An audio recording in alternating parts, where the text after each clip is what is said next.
So when we look at these pastures, we're looking at maintenance in the form of grazing or cutting. For the most part, we need to maintain regular maintenance in those cuttings or grazings to make sure we are utilizing that stand to the best of our ability. Fertilizer is also a component that we've got to consider in these Bermuda grass pastures, namely that nitrogen fertilization and also potassium and phosphorus are considerations. And we've got to think about herbicide, especially if we're utilizing this for stored forage situations.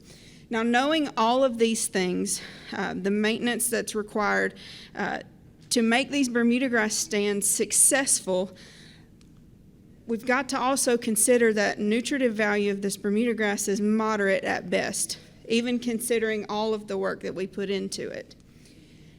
So knowing this, in addition to the fact that there are a lot of pastures throughout the southeast that are overgrazed, we start to look at situations where we consider pasture renovation. But we know that renovation is an expensive endeavor. So if there's an option for us to potentially restore that pasture as opposed to renovating it, there may be potential to save some time and money in that situation. So we can look at restoration with overseeding with a different forage. We can look at improving our grazing management and addressing soil fertility issues. But for the purposes of today, we're going to focus on interseeding a different forage variety to restore that pasture.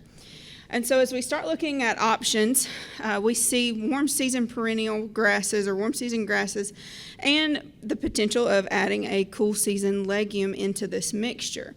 Now, for these legume and grass mixtures, we know that it can extend the grazing season.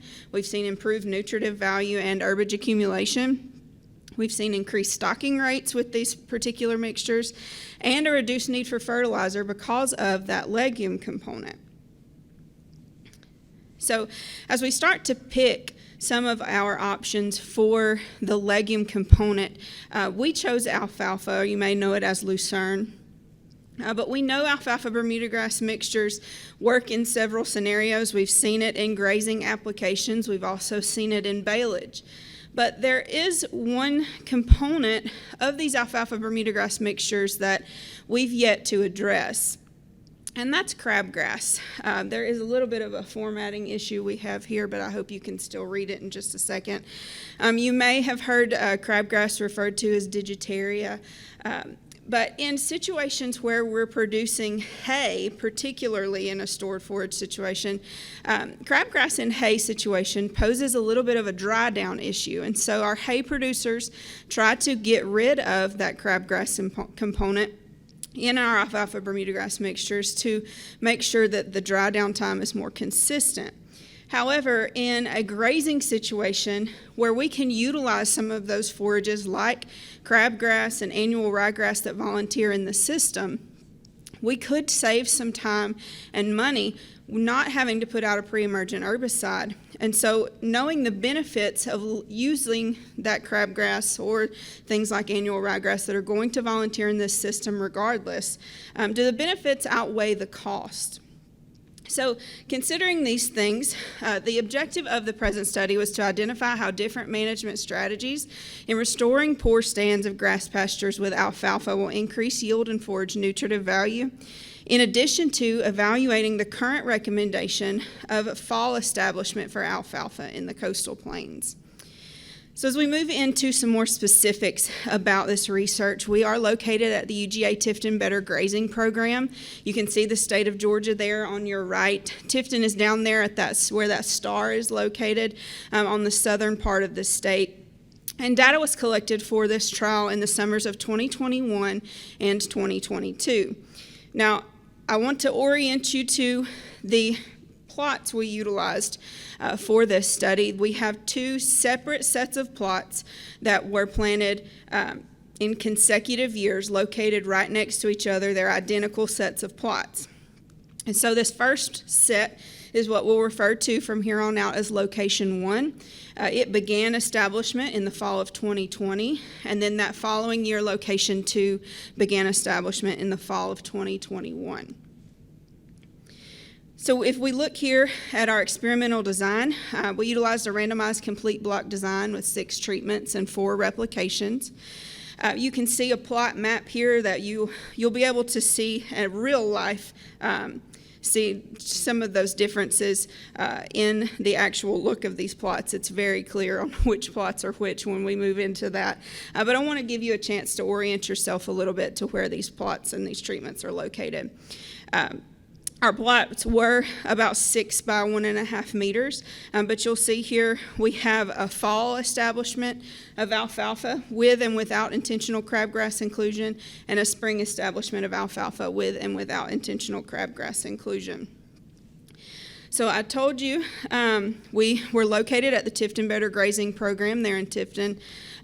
We utilized an existing stand of Tifton 85 Bermuda grass. Our alfalfa component was alpha grade 600 RR, which is a Roundup Ready variety. And then the crabgrass component was Mojo by Barenbrug, and that was planted in June of each year.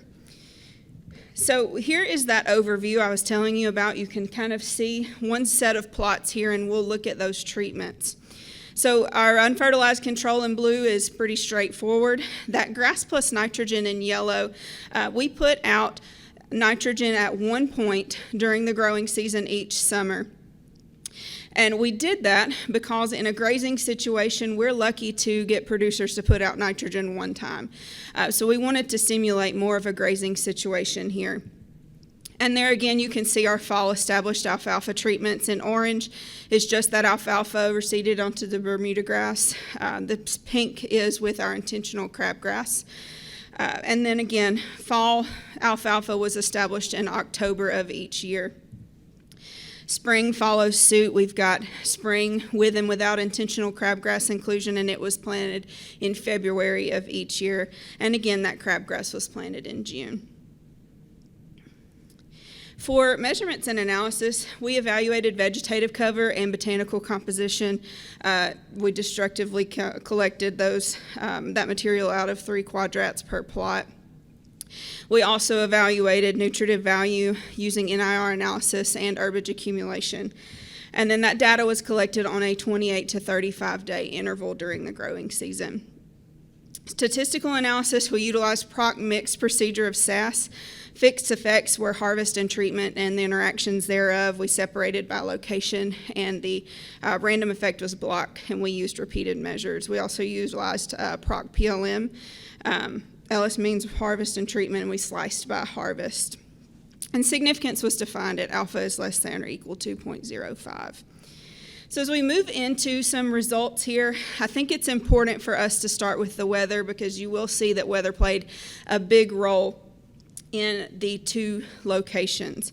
So starting out with temperatures, we don't see anything that stands out a whole lot here. We were a little bit above our 30-year average as far as temperature, but that's not entirely surprising. It is hot in South Georgia. But as we move into our weather results for rainfall, we see a little bit more impact here as we compare those 2 years. So I've pulled out our growing season here that I'd like for us to focus on.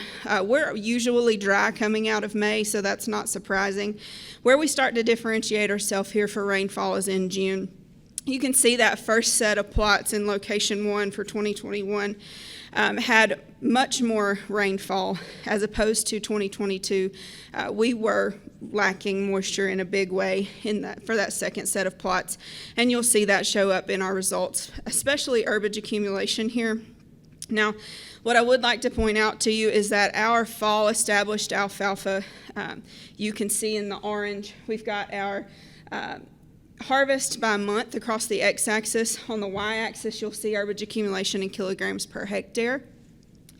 And so if we look at our fall established alfalfa in orange, both shades of orange, we can see that it's greater than our spring established alfalfa in green. Now, what I would like to point out to you is that August harvest, you'll see that the Bermuda grass plus nitrogen treatment was greater in herbage accumulation than those fall established alfalfa treatments.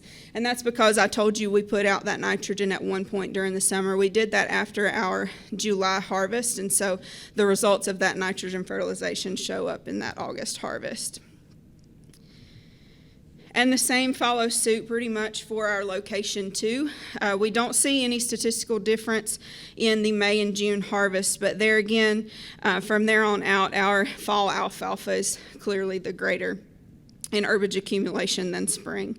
And we have that same result from July to August with that nitrogen fertilization. The Bermuda grass plus nitrogen treatment was greater in that August harvest.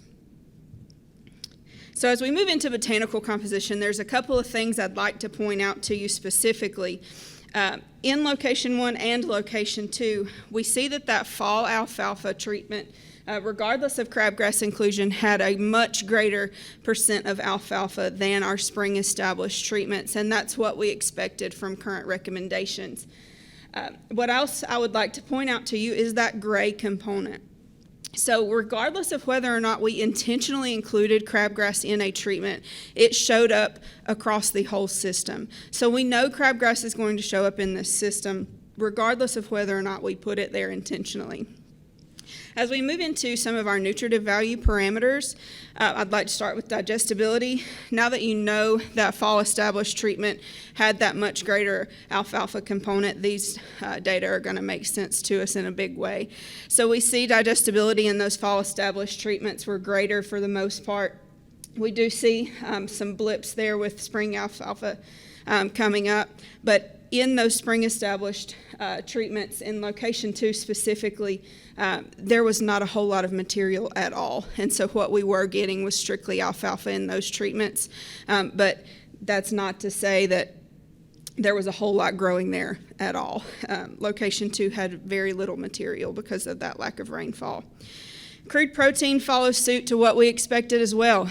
We know that alfalfa component in the fall established treatments was much greater, and so these values make sense.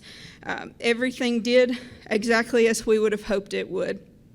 And so as we move into some implications here, the results did what we hoped they would and what we expected they would.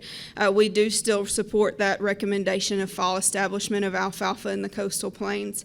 And crabgrass in this system didn't negatively impact herbage accumulation or nutritive value parameters, so there is potential for producers to save money on that pre-emergent herbicide and allow some of these annuals to persist in the system, especially in a grazing situation where we can really utilize those forage varieties. As far as future work, I would like to see an economic analysis on leaving these species in the system. If we don't have to utilize that pre-emergent herbicide, we're saving time on putting it out, we're saving money on having to purchase it. So I would like to see an economic analysis for that. I'd like to take just a moment to thank the Beef and Forage team there in Tifton for helping us get this done, and USDA NEFA for the grant to be able to complete this research. Thank you very much for your time, and I will take any questions.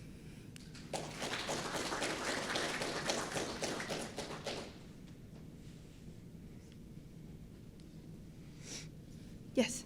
Great job, Kendall. Thank you. Do you think since you planted the alfalfa in the spring that if you were to follow that up the following year that the biomass would be higher the next year since it's struggling to establish?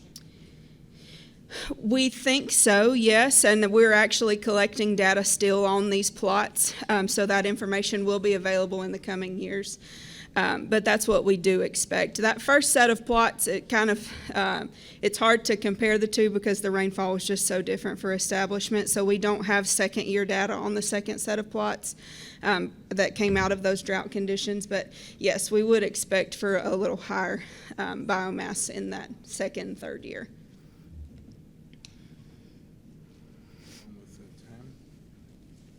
Thank you. All right, in order to stay on time, we'll get our next speaker up here. We've got Byron Slow with Corteva here. It's going to be a solution to weed control in grassland containing white clover. So.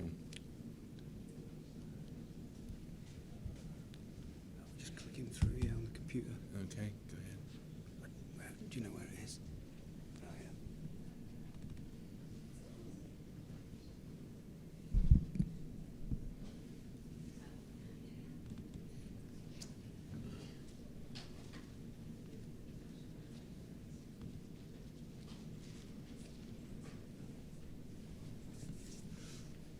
Just let a few folk come in. Morning, everyone. So, yeah, I'm not Byron. I'm Eddie from the UK, and I've just got, about 12 slides to present you on a herbicide for weed control where white clover is valued. So it's, European, UK work, all supporting, our new herbicide. So moving on, I will give you a slide on policy commitments and why that might impact interest in white clover. I'll present why you might want to control weeds in the first place in grassland, and then we'll go through some typical weeds in a European grassland. And then I'll present 3730XL, so that's our new herbicide. I'll present that as a solution to weed control in grassland where white clover is valued. And then we'll look at a bit of data, so a bit of data on white clover population dynamics, and then some broad spectrum weed control in newly sown and established grassland.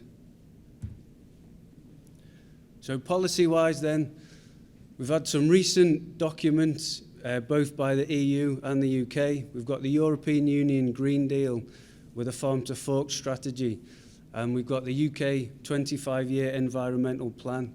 So a lot of the aims here is mitigation of climate change and mitigation of environmental degradation. And as you'd expect, agriculture forms a significant component of these strategies. Talking grassland then, there's two big goals really. So one of them is improving the protein content of homegrown forage, so increasing the quality of silage, increasing the quality of grazing grassland. That's primarily to meet commitments made to reduce dependence on soya as a bought-in feed, particularly trying to eliminate soya from deforested land. The other big goal is reduction in synthetic fertilizer use. So an example here would be in Ireland, where there's commitments made to increase the amount of white clover in grazing grassland. So you then need to use less synthetic fertilizer on that grazing grassland. And then if we just think generally in costs, any grower that can produce more protein on their own land, use less synthetic fertilizer, they're going to have gains profitability-wise. So there's strong interest for white clover in grassland. One barrier at the minute is controlling unwanted species. So I guess by unwanted species, I can call them weeds. And by that, I just mean any plant or population that's growing where it's not wanted, where it's having a negative impact. That negative impact can be quantity or quality of forage produced. Looking at the picture there, we've got Stellaria media in newly sown grassland. Really competitive, can very, very quickly outcompete the desired species. And the end result is lower quality forage and less forage produced. We do also have species that are harmful if ingested. Your example here is Ranunculus repens in established grassland. We do have a worst case where there's species, if ingested enough, that can be fatal. So I think weed control, controlling those species can be really important in grassland. These are the species I'll present data on in relation to 3730XL. So fairly typical of what you'll find in a European grassland. There are some species there that aren't there that can be problematic, but these are the ones I'll present data on for 3730XL. We've got our two key species. So if you look, Rumex, Stellaria. Rumex is both in newly sown and established grassland, and it's productive grassland, fairly prevalent wherever you go country-wise. And then Stellaria media, primarily in newly sown grassland. So the ability to control these, really, really important. And as the title might suggest, I'm talking about a new herbicide that Corteva have developed for weed control where white clover is valued. That's our 3730 XL. Contains 2 active ingredients. We've got Rinscore, we've got imidasulfuron, and we've got 2 use rates.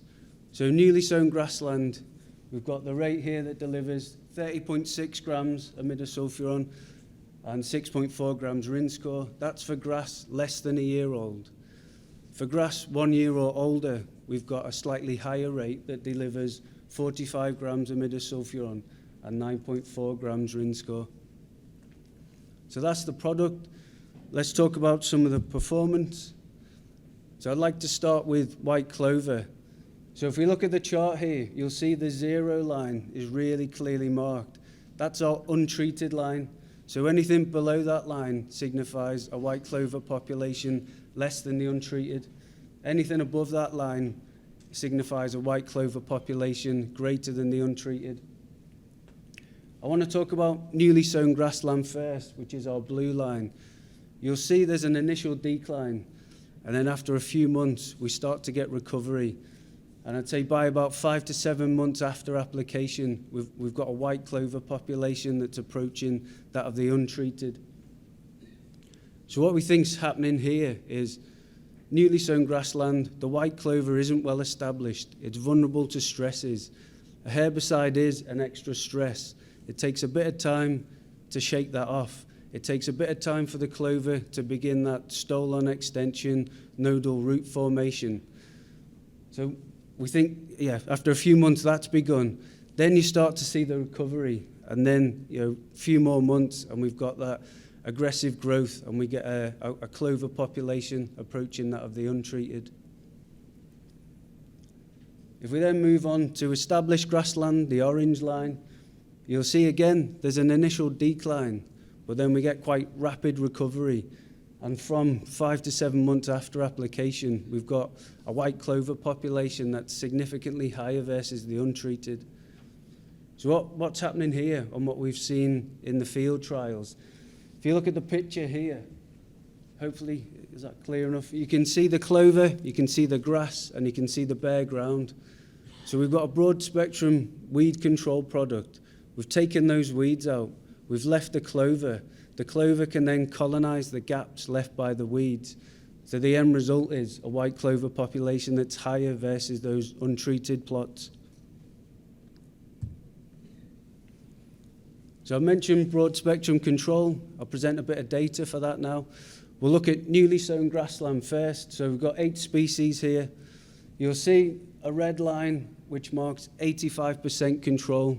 So that's a key number. Any species controlled 85% or above, we class that as susceptible, so that's robust control. You'll see that 6 of the species are controlled above 85%, including our 2 key ones, Rumex obtusifolius above 95%, Stellaria above 85%. So really, really important we get robust control of those. Of the 2 that's less than 85%, you'll see one of them's Chenopodium album. Now this species grows quite quick. By the time you put in your application on, it's quite large. So I think it just highlights the importance of getting that timing right to optimize any impact you get from your herbicide used. You want to get the maximum impact, so timing's key. Established grassland then. Again, I've got the red line marking 85% control.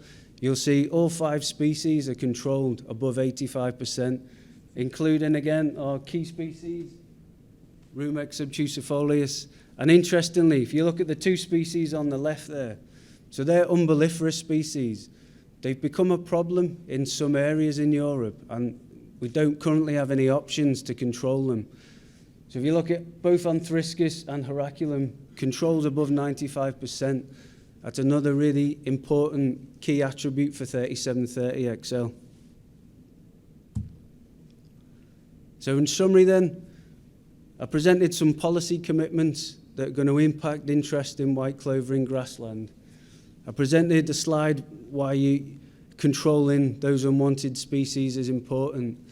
And I presented 3730XL as a new herbicide for controlling unwanted species where white clover is valued. And then we've just had a look at some data, both on white clover population dynamics, where I hoped I demonstrated that preservation of the white clover. And then we've looked at some weed control data across 12 species, both newly sown and established grassland. I just want to finish with a nice photo of one of the field trials. So if we look on the left, you got your untreated, full of Rumex. You look on the right there, you've got 3730XL, full of white clover. So really, really visual, really nice picture. And I'm missing something on my top left-hand slide, but good news is we've had first approval in Europe, so I can share with you the commercial name. I should have had the logo up, not sure why it's not there. Pro Clover XL, which I think chimes with what might come in the next presentation. So yeah, at this point, I'd like to thank you and happy to take any questions.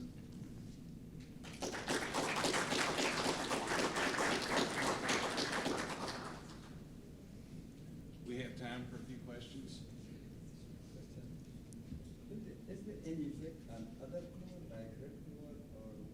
Yeah, we've got some data on red clover.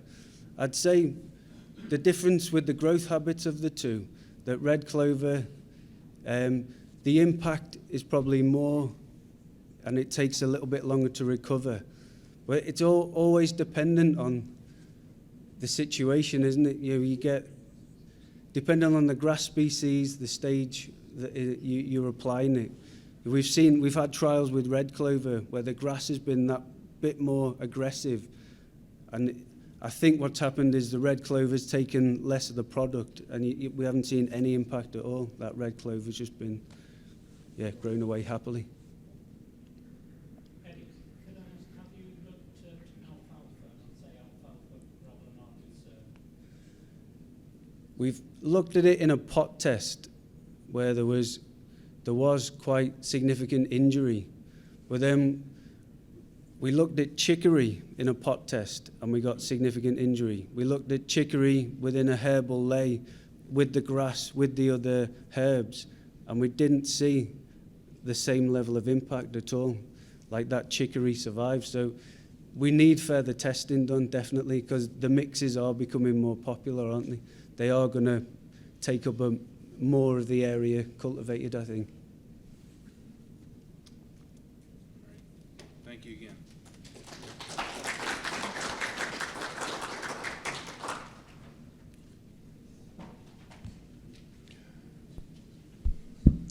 All right, our next presenter is Mark Rentz.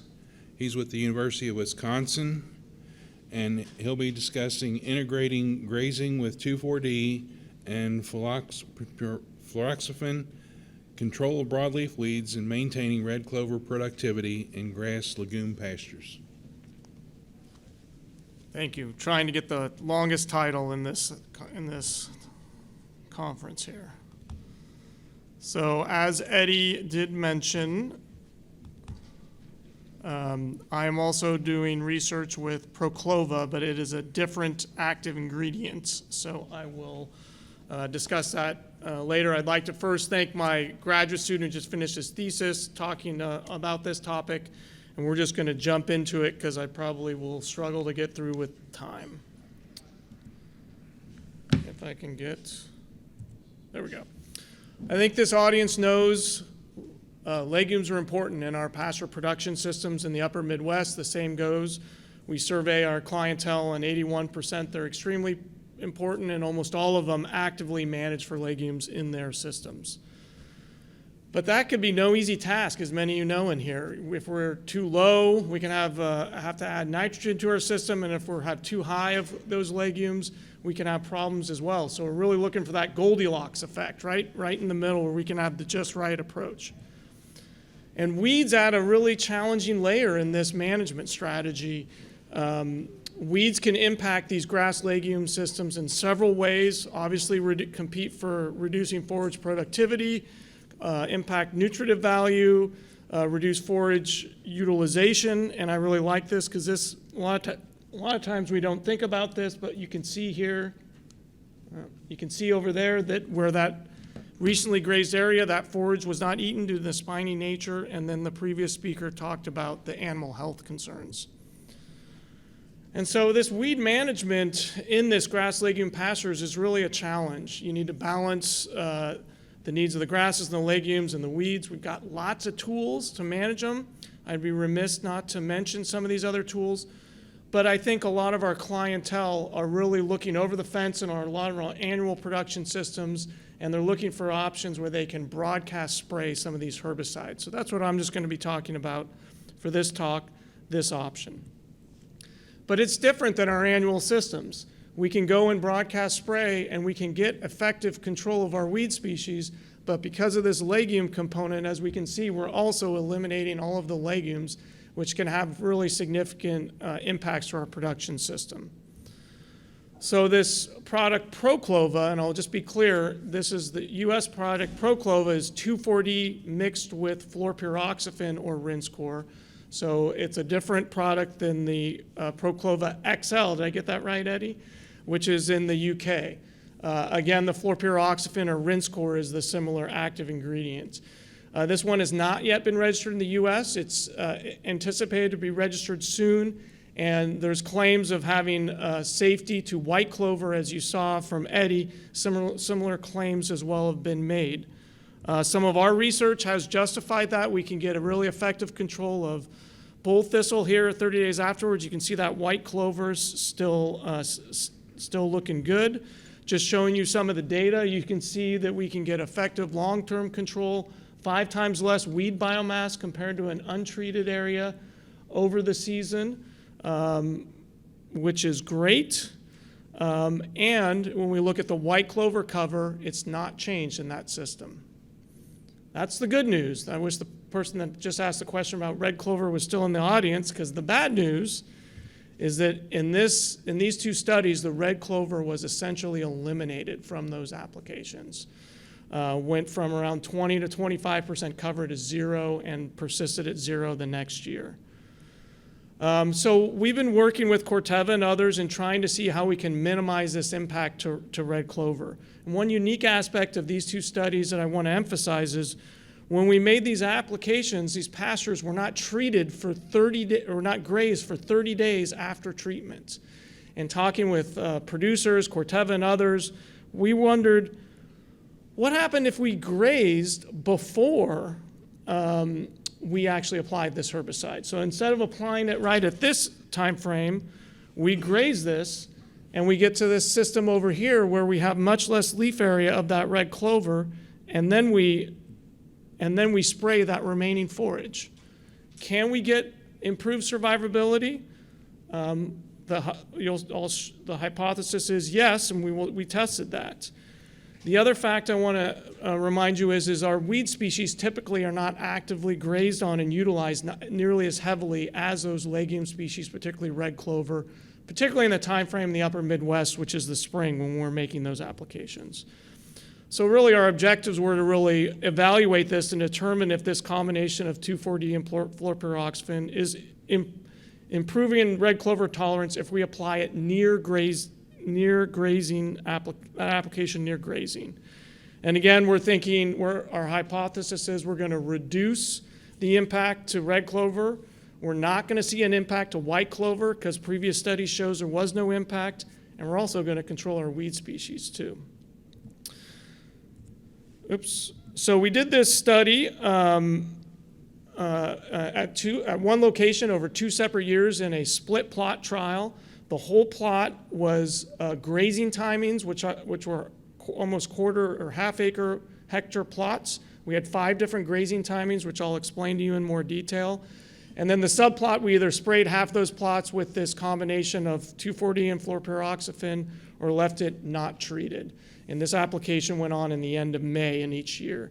It was done with field equipment, and we added a methylated seed oil to that mixture.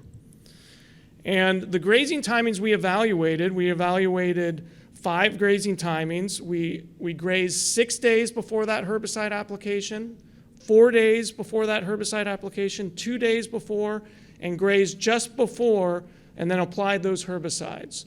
And we compared that to a treatment where we applied the herbicide and grazed 6 days afterwards. So 5 different grazing timings that were implemented. Afterwards, we implemented a rotationally grazed system. So in the upper Midwest, we rely heavily on managed intensive rotational grazing.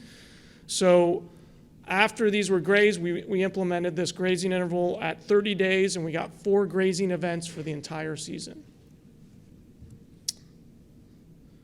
We collected biomass just prior to each grazing interval and separated them into the following plant classes: red clover, white clover, broadleaf weeds, perennial grasses, and then annual grasses. I'm just going to show you the data where we summed those biomasses across that entire season, just for simplicity's sake and time. And we did a bunch of cool statistics that I don't have time to talk about, so ask me later and I can talk about them.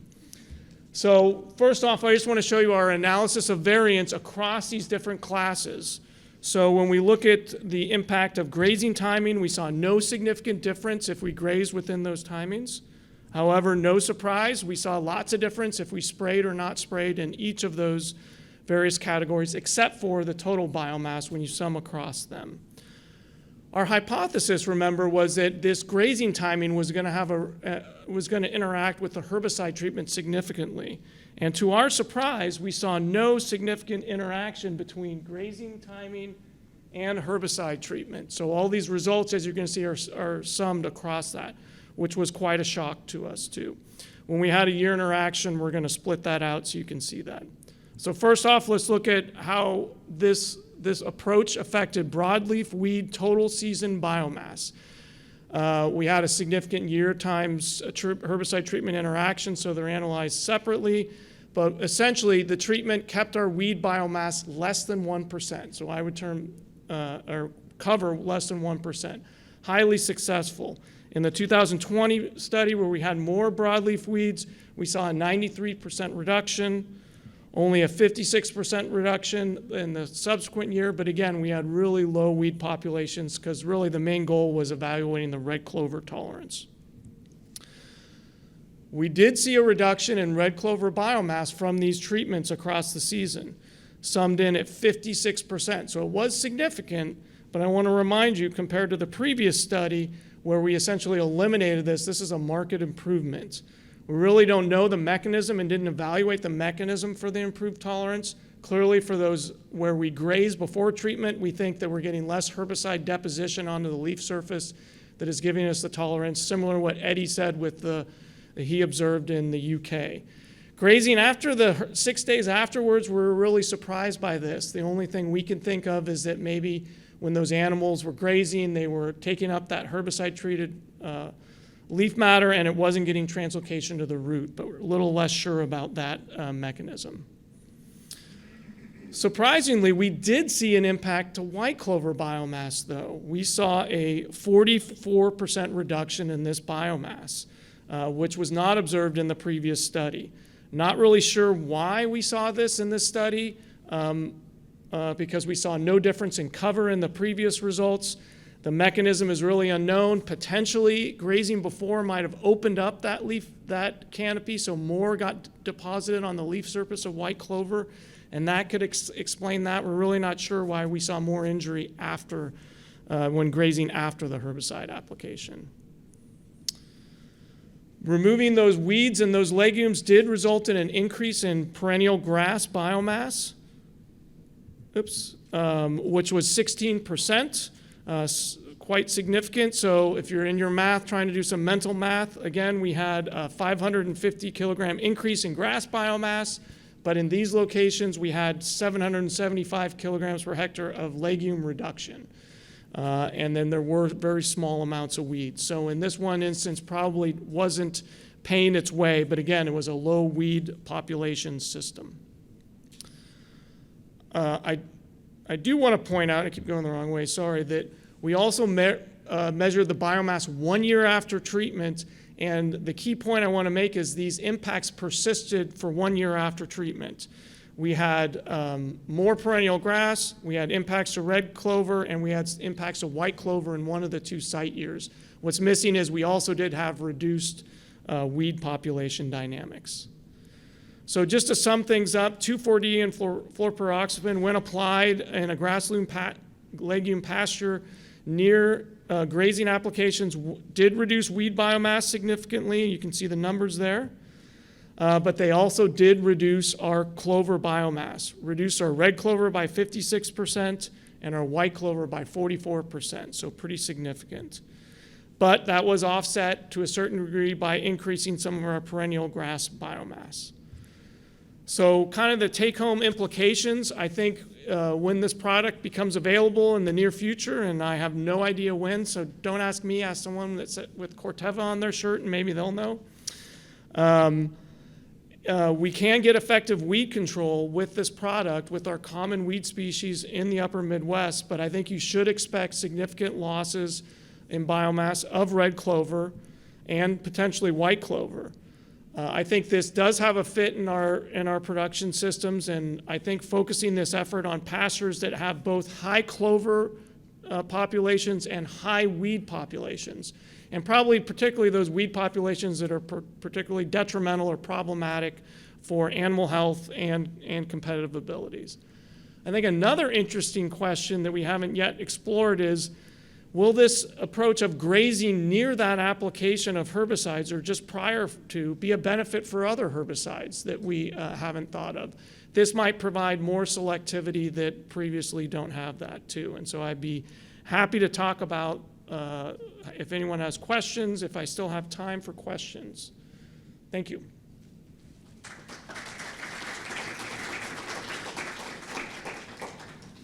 We do have time for a couple of questions.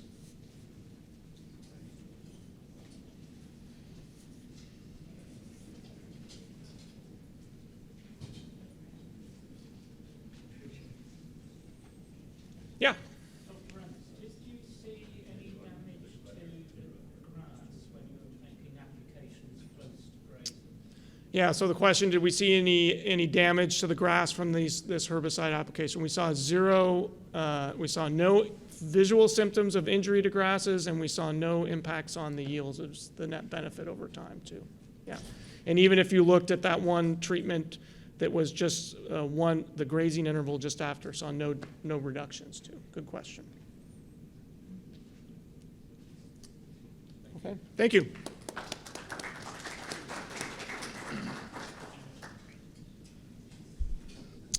Okay, our next presenter will be Lisa Baxter with the University of Georgia. Her topic is overcoming challenges in Bermuda grass production in the southeast U.S.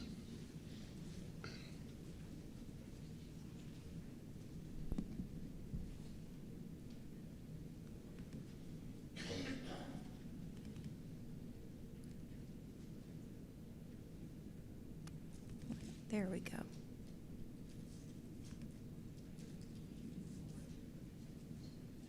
All right, let's get started. So, like you said, I'm based down on the UGA Tifton campus, so essentially the heart of Bermuda grass country. We've had a lot of challenges that have started coming up. We saw it kind of down in Florida with Bahia grass, and now we're seeing a lot of issues with Bermuda grass starting to fade out in a lot of fields, especially this time of year, where we're starting to see, going from that winter season into the summer season, our Bermuda grass isn't waking up quite like it used to. So we're going to discuss some of that. As we get started, though, let's start talking about some of these Bermuda grass varieties, and that'll make sense as to why when we start talking about what we're going to do next. So when we talk about these, we have a baseline that we build off of. Our baseline is coastal Bermuda grass. We say that the yield is good, our quality is fair, could be better. Our Bermuda grass stem maggot, or you'll see in here abbreviated as BSM, tolerance is very poor for our fine stem varieties such as coastal. Our disease tolerance is excellent. Cold tolerance, not so great with coastal, which would make sense because of the name. So with knowing this as our baseline, Bermuda grass breeding efforts started moving towards fixing some of these issues. So everywhere that we had fair to good on coastal, we need to make it better. So Tifton 44, while it doesn't yield as much as coastal, we started making improvements such as quality, the leaf spot tolerance, there it goes, But the big difference there was the cold tolerance. So we could start moving that Bermuda grass further and further north.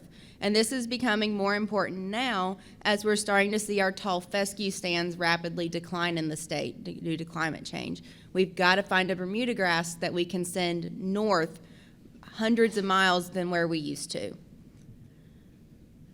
I mentioned the Bermuda grass stem maggot. This is guiding a lot of our breeding efforts today and has for at least a decade now. If you're not familiar with it, it is a species of Athergona. We control the fly that you see up there. It has the little yellow abdomen on there. Although what's causing the damage is actually the larva. And it looks like the brown tips that you see on the top of that stem. So you go out in your field in the middle of summer and it looks like frost damage. And I don't know if any of you have ever been in South Georgia in the middle of summer. It doesn't get cold enough to frost. That's what it looks like, though. And so for my crop colleagues, they love it because the grass doesn't grow very high. For us, though, who is making a living from Bermuda grass and we need to feed cattle, that's problematic because it's artificial. It's stunning that grass. You can see a difference there on the bottom picture. We have a susceptible variety on the left and a semi-tolerant variety there on the right. And granted, these are much more mature than we would normally recommend, but it gets that point across of what impact that this insect has. And so this has guided a lot of breeding efforts. We were lucky that Tifton 85, that most of you are probably familiar with, that was released back in the 90s. When we compare that to coastal, excellent yield improvement, excellent quality improvement. But where it really helped us was it had excellent tolerance to that Bermuda grass stem maggot. Not perfectly tolerant. When that's the only grass around or that's the only grass left, the flies don't have a problem going to visit that field. So we can still do better.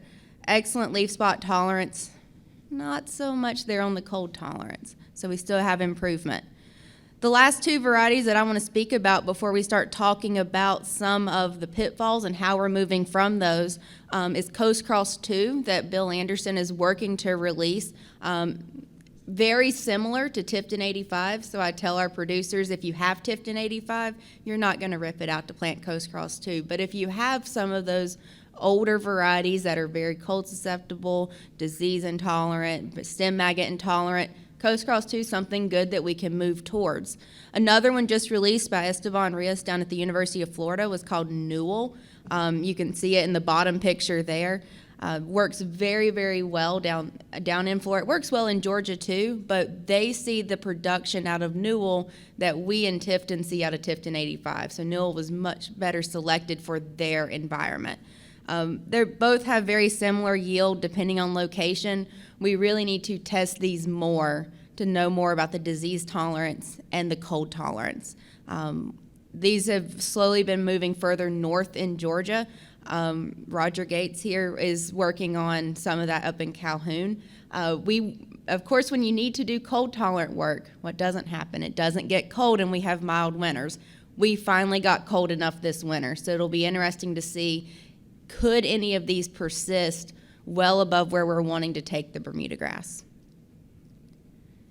Some pitfalls of what we would currently recommend, so specifically the 44, the 85, Coast Cross 2, and Newell. Right now, we're having to choose between high yields and cold tolerance. And that's not a decision most producers want to make. We want the best of both worlds. So how can we do that? When it comes to especially hay production, right now we have to choose between Bermuda grass stem maggot tolerance and drying time.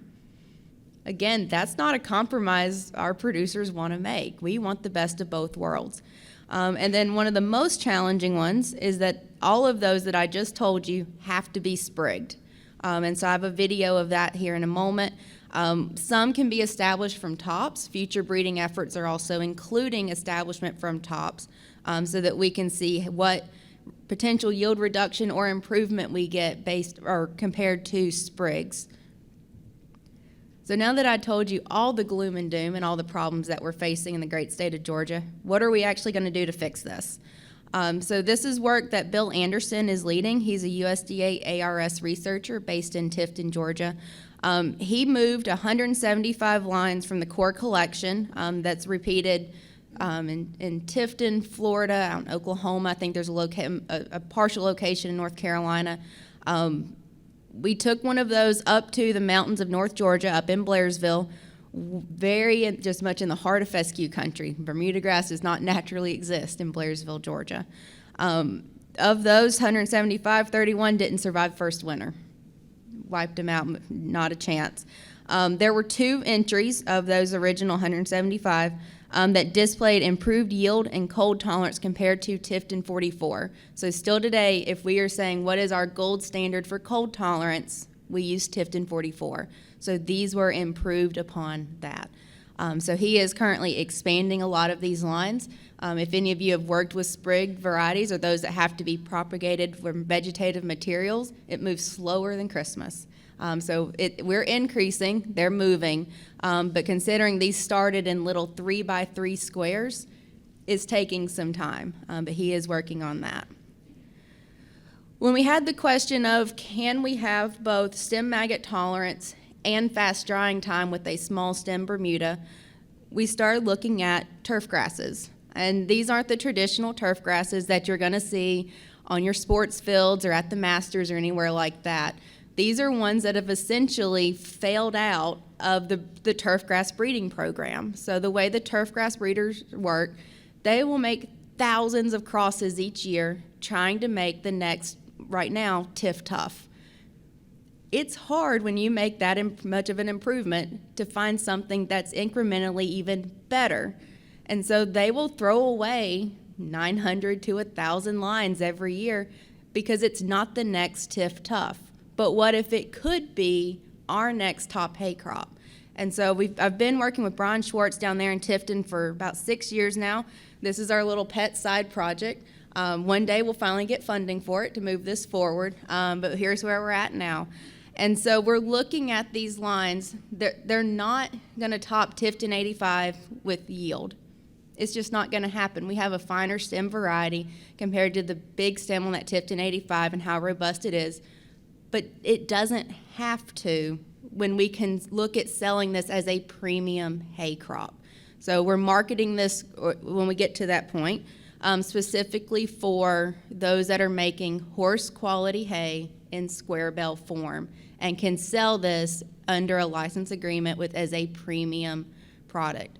What's nice about turf grasses is they grow and grow and grow and continually get denser and denser. So while an individual stem may not be stem maggot tolerant, when you look at the population as a whole out in these plots, we have far less damage in some of these turf grass plots than our most tolerant variety that we put out here as a check, which is Coast Cross 2.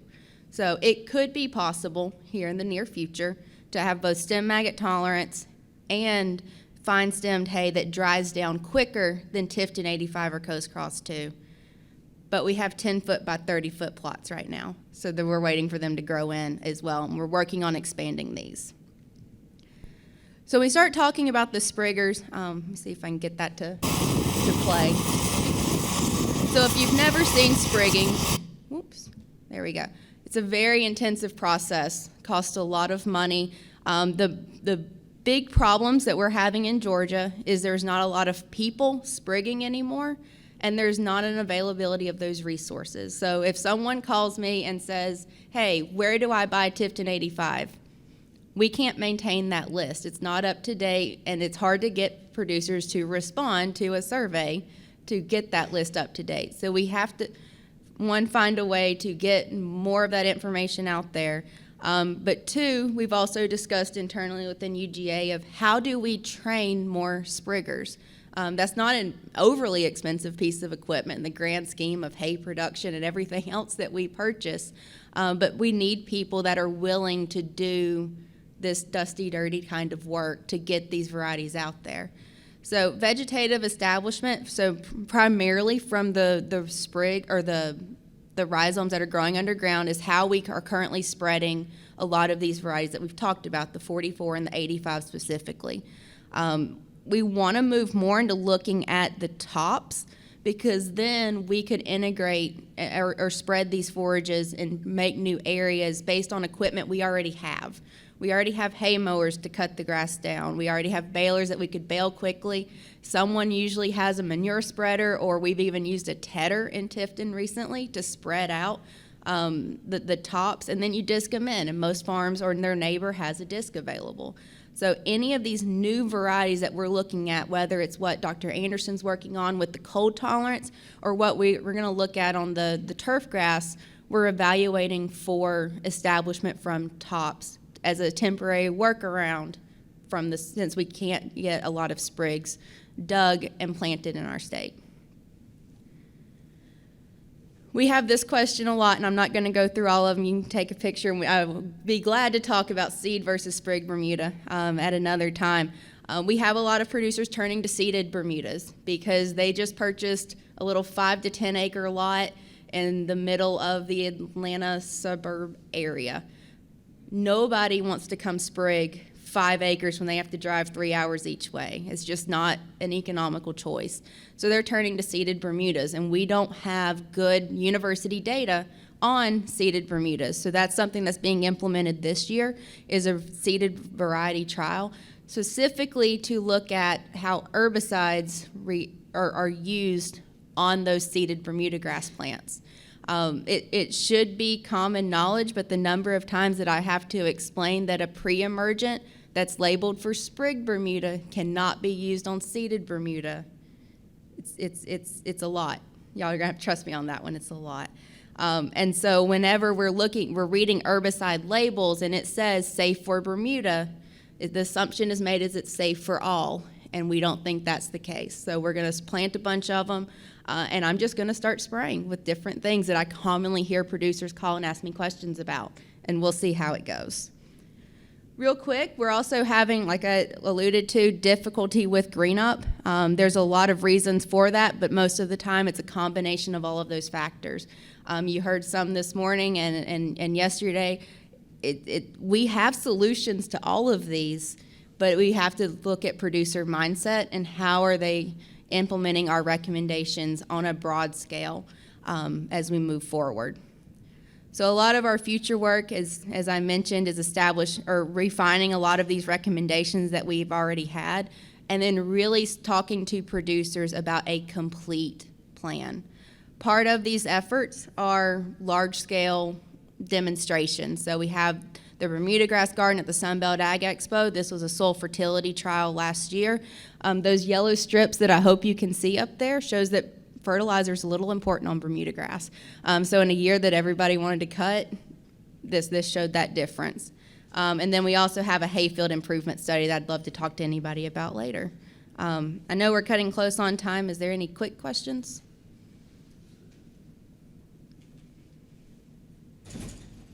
Okay.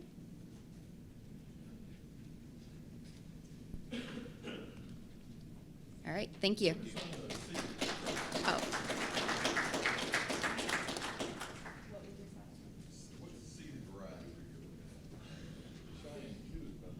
Go ahead and pull it up there.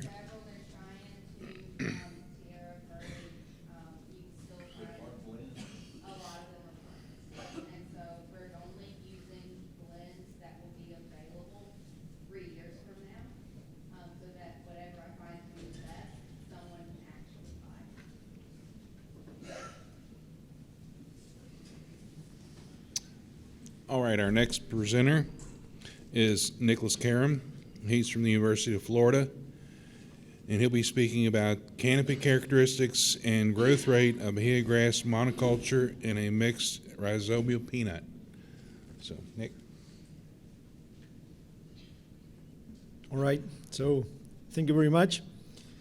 And today we're presenting this study where we assess the effect of rhizoma peanut introduction into Bahia grass monocultures and how this affects the canopy characteristics and its associated response in light interception, leaf area index, and if you are targeting any specific height, canopy height, what are the implications on this management? And lastly, we assess the radiation use efficiency of these pastures. So as a brief context of our study and why we choose the Bahia grass, which is the Paspalum notatum, which is a C4 warm season perennial grass. It's widely adapted to a variety of soils and grazing management. And that explains why it's very, very adapted to the southern United States and more specifically to the Florida environment, which explains most of the grazing lands down there. And on the other hand, why we choose the rhizoma peanut, which is the scientific name Arachis glabrata. It's a C3 warm season perennial legume and was primarily used for hay production in Florida environments. And the University of Florida have done a lot of research on introducing the rhizoma peanut into grazing systems for grazing purposes. And its introduction was, it was demonstrated that the introduction increases the forage nutritive value of the pasture, the animal performance, and also the nitrogen cycling of the pasture. And that is because of the nitrogen fixation of the legume, and at the same time decreasing the inputs of nitrogen fertilizer in these grazing systems. So a brief context of why this species could explain a different canopy characteristics is because even they have similar growth habit and have rhizomes, they could differ in the canopy architecture. So you can see at the left here, this is a Bahia grass in monoculture, where the leaves are vertical, and on the right we have a Bahia grass in mixture with the rhizoma peanut, and you can clearly see the difference in the canopy structure here, where the vertical leaves are the Bahia grass, and the more horizontal leaves are the rhizoma peanut. And also, given their differences in photosynthetic pathway, the Bahia grass a C4 and the rhizoma peanut a C3, this could have implications on the primary production of those pastures.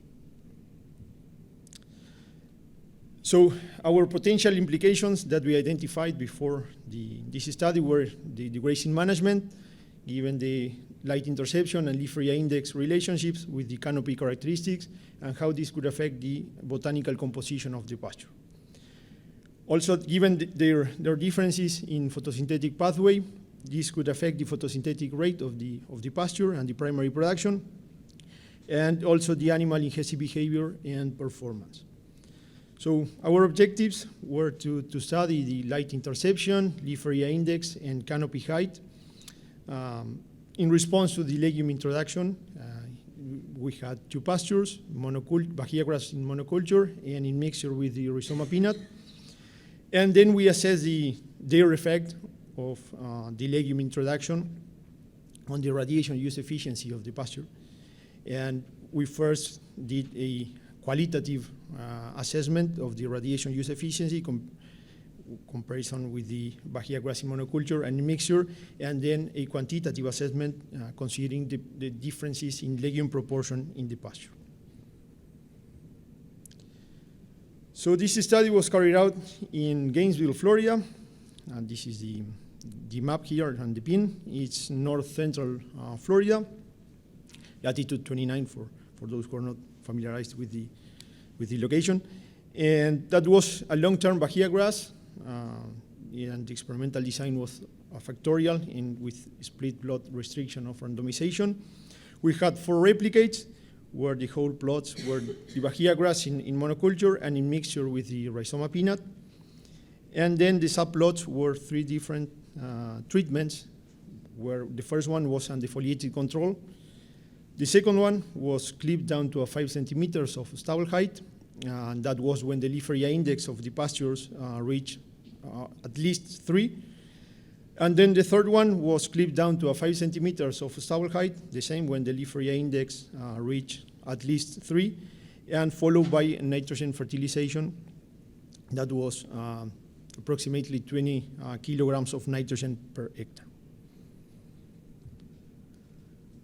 The experimental units were 1 square meter, and we measured from May to October of 2021 and 2022. That was the grazing season in those environments. And we measure weekly the light interception and the leaf area index using the LightCore 2200. And at the same time, we measure the canopy height using the rising plate meter. Then, during July of 2021 and 2022, we estimated the proportion of legume in pasture. to total herbage mass. And then we estimated the herbage accumulation that was considering consecutive clipping events. And then we used the herbage accumulation to estimate the radiation use efficiency for each experimental unit. So first, what we found was this negative exponential equation where we had the light interception at the y-axis and the leaf area index on the x-axis. Interestingly, we found differences in coefficient of in light extinction for the pastures, for the Bahia grass, and for mixture, where they differ. They were statistically different, but biologically they were like pretty much the same, 0.59 to 0.56 for the Bahia grass in monoculture and in mixture. Interestingly, we haven't detected any difference between treatments, the control or clipping down to 5 centimeters or followed by a nitrogen fertilization. So you can see that this negative exponential regression was similar in a similar shape for both pastures. And if we are targeting different light interceptions for upper and lower, let's say, grazing management criteria, we identified that for both pastures, if you are targeting our upper level of light interception in 95%, the leaf area index was approximately 5. And if you are targeting the lower level of light interception in 40 to 50%, that represents a leaf area index of around 1, and that was for the same for both pastures. So then I supposed to have the points here, but I don't know what's happened. Then we analyzed the effect of the canopy height on leaf area index, and at what canopy height those, which were the leaf area index which correspond to both pastures. So we detected a difference between pastures where the mixture, Bahia grass in mixture with the rhizoma peanut, had a greater leaf area index units per centimeter, which means a more denser canopy than the Bahia grass, which was from 0.37 to 0.26. And what are the implications on the grazing management? So if you are targeting a leaf area light interception of 95% as the upper level of our grazing management, and the leaf area index of 5 that was for both pastures, this would represent a canopy height of 15 centimeters for the mixture, and from 22 to 25 centimeters for the monoculture. And the same if you are targeting our lower level of the height and light interception, this would represent for the mixture a canopy height of 5, and for the Bahia grass in monoculture would represent something like 8 centimeters. So then when we assess qualitatively the radiation use efficiency for both pastures and treatments, just a brief comment, this is the solar radiation use efficiency, is not the photosynthetic active radiation. So we haven't detected any difference between pastures. So they were pretty much similar, but we did detect differences between our treatments, where when we just the undefoliated treatment, or if we clip down to 5 centimeters and then fertilize with nitrogen, those pastures had greater radiation use efficiency in comparison when we just clip down to 5 centimeters. And that was our first qualitative and our first approach. But then we ask, it's not only whether we introduce the legume, but also how much we have in pasture and how is the realized proportion. So we moved from the qualitative to quantitative assessment, and that was what we found. So it's, there we go. Here is the solar radiation use efficiency, and then the legume proportion in pasture. So we found, following these boundary lines, that the radiation use efficiency was pretty much the same up to 30% of legume in pasture. And then when in experimental units where the legume proportion was greater than 30%, the radiation use efficiency dramatically decreased.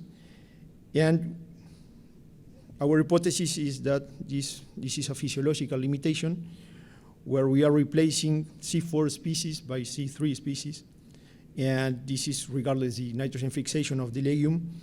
We are decreasing when we are replacing too much Bahia grass by rhizoma peanut, the radiation use efficiency is compromised and therefore the primary production of the pasture.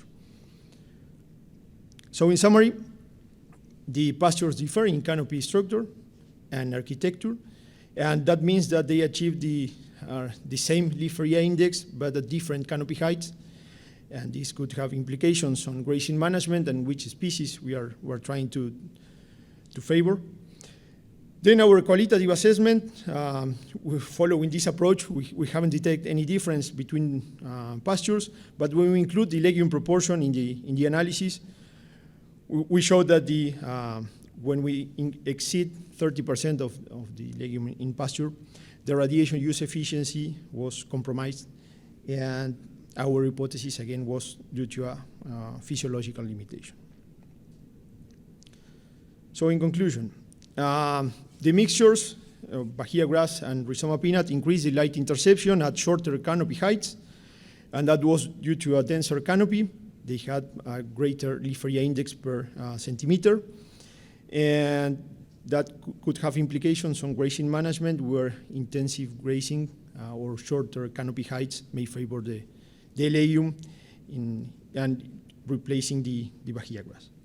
And lastly, we think that this quantitative assessment, where it's not only whether we introduce the legume, but also how much we had in pasture, are required to improve the efficiency of grazing systems, and with implications on it's not only on primary production, but also we have some data that indicates some effect on the legume proportion in pasture affects the animal performance. So we'll be happy to take any questions. Thank you.